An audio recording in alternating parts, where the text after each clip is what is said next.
అంటే ఆల్రెడీ 10 అయిపోయింది కదా, అందుకనే ఇద్దరిద్దరినిగా ముగ్గురిగా పిలిచేసి ఈ మధ్య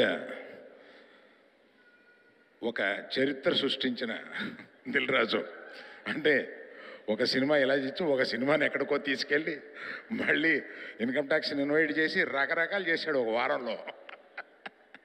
మాట్లాడు. అందరికి నమస్కారం. అందరూ సినిమా గురించి చెప్పారు కాబట్టి చాలా సింపుల్గా చెప్పడం రైట్.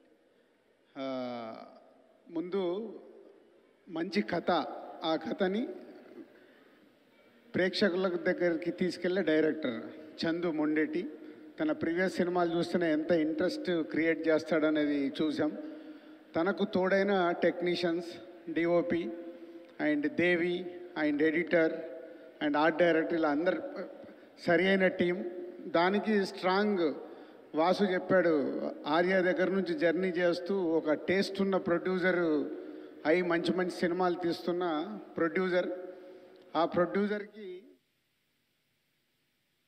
ఒక కట్ట పట్టుకొని ఎప్పుడు నిలబడతారు అరవింద్ గారు, ఏమ్మా సినిమా కరెక్ట్ వస్తుందా ఏంటి చూస్తున్నారన్న రషెస్ చూస్తూ.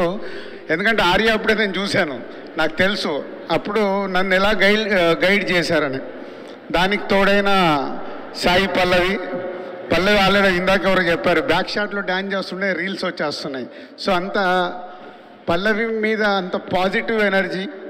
దానికి తోడు ఇప్పుడు వాసు చెప్పాడు చైతన్య ఇంట్రెస్ట్గా క్యారెక్టర్ని పట్టుకొని ఎన్ని రోజులు ఈ సినిమా గురించి కష్టపడ్డాడంటే, ఇంతమంది కష్టపడ్డ తర్వాత సినిమా సూపర్ హిట్ కాకుండా ఇంకేమవుద్ది.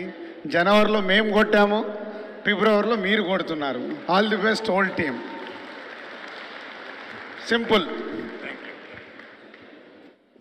సుమా సార్ ఇక్కడే నీకు ఇచ్చిన శాలరీలో కొంత నాకు ఇచ్చేయాలి.